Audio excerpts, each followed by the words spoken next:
Zacarías 14, 16 al 17.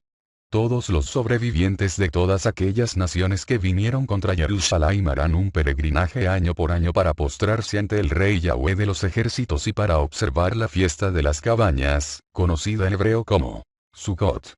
Cualquiera de las comunidades de la tierra que no haga el peregrinaje a Jerusalén para postrarse ante el Rey Yahweh de los ejércitos no recibirá lluvia. Es importante aclarar que el Mesías no es Yahweh encarnado, ya que eso sería una enseñanza trinitaria, la cual contradice la verdad que el Eterno es uno solo. Lo que explica este versículo es que el Eterno será representado por su enviado. Para comprender este tema, debemos profundizar un poco en el concepto siguiente, según lo conceptualiza la sabiduría hebrea. Veamos. El enviado es igual al que lo envía. Pero, ¿hasta qué medida es igual al que lo envía? En ello, hay tres niveles de enviado. Primero, en nivel más alto, el enviado ocupa totalmente el lugar de quien lo envía, como que quien lo envía, hubiera ejecutado él mismo la acción. Segundo, el enviado permanece como un ente independiente, solo que su accionar se adjudica a quien lo envía, y es como que el que lo envía estaría actuando. Y, tercero, también el accionar del enviado es propio de él, solo que el resultado, es decir, la consecuencia de su accionar, es adjudicada a quien lo envía y es este último, el responsable del resultado. Entonces, como podemos ver, el Mesías Rey está en el nivel más alto de enviado, pues es el ejemplo a seguir de todo ser humano. Dicho esto, continuemos con el estudio. Entonces, regresemos a nuestro diagrama para registrar lo que ya hemos analizado. Primero, tenemos ya diagramado el plan inicial del Eterno, es decir, el establecimiento de su reino en la tierra. Segundo, la caída del ser humano, evento que deja truncado el plan del Eterno. Tercero, el establecimiento del reino de Israel, que cumpliría el rol de instrumento restaurador para el resto de la humanidad, reflejando la luz del Eterno mediante la obediencia a la Torá o instrucción divina. Cuarto, la caída de Israel, como instrumento del Eterno. Quinto, la restauración de Israel.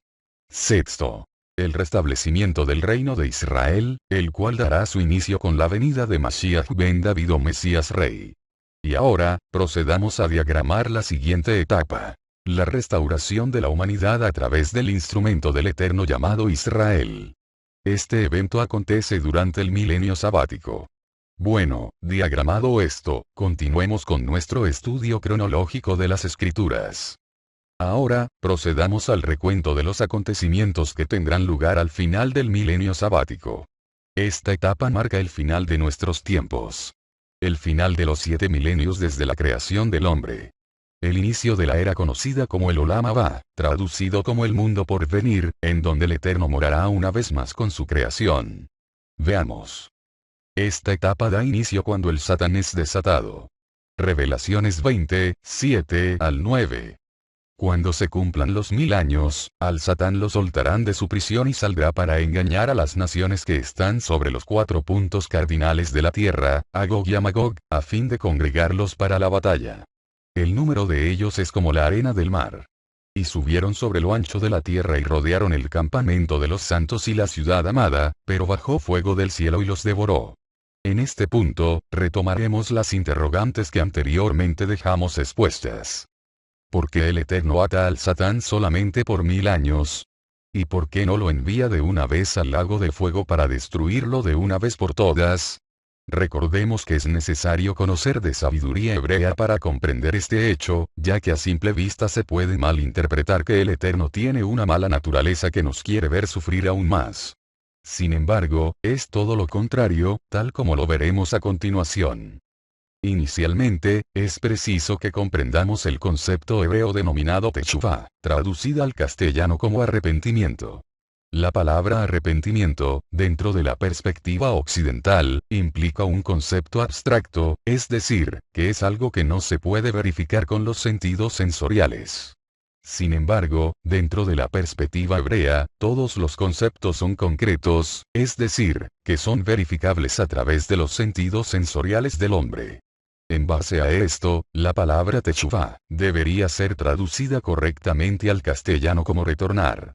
Esta palabra implica un retorno al camino previamente trazado por el Padre, es decir, el retorno a la senda antigua, un camino direccionado por la Torá o instrucción divina. Es también importante comprender, que la verdadera Teshuvá o retorno, es un proceso que consta de varias etapas, encaminadas en su totalidad a la restauración de todas las cosas. Algo también conocido, como el Tikkun Olam. Veamos las etapas de una auténtica Teshuvá. Primera etapa. Hakarat Hajet o reconocimiento. Este es el reconocimiento de una transgresión a la Torá, lo cual se conoce con el nombre de pecado. En el siguiente versículo, podemos confirmar que los primeros discípulos del Mesías estaban en concordancia con el hecho que el pecado es la transgresión a la Torá del Eterno.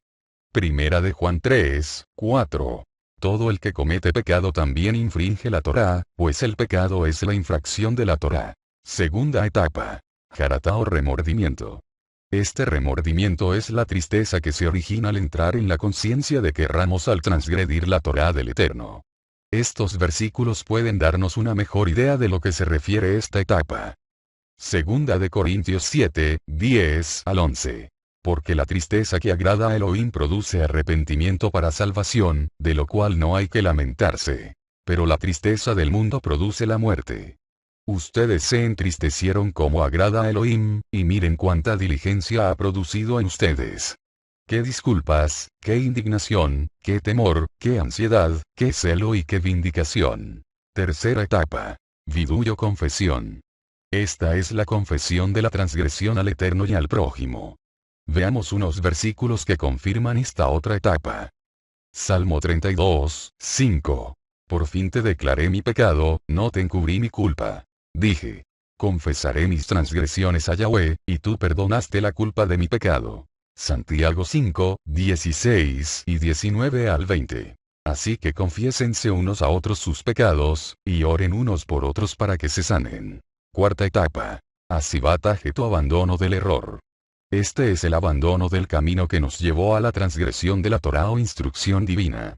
Segunda de Crónicas 6, 36 al 39.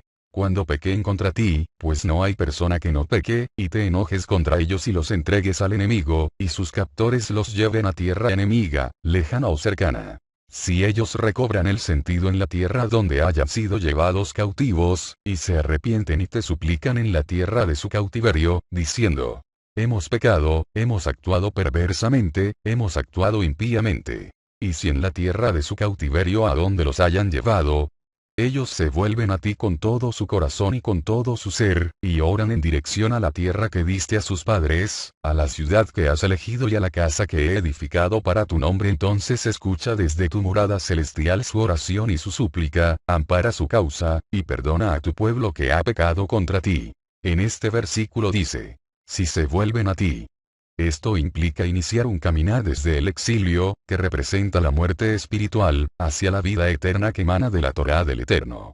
En esta cuarta etapa, se verifica el hecho que el que ha transgredido la Torá con anterioridad, es nuevamente tentado en la misma área, pero en esta ocasión vence a su Yetzer Hará o inclinación al mal y supera la prueba.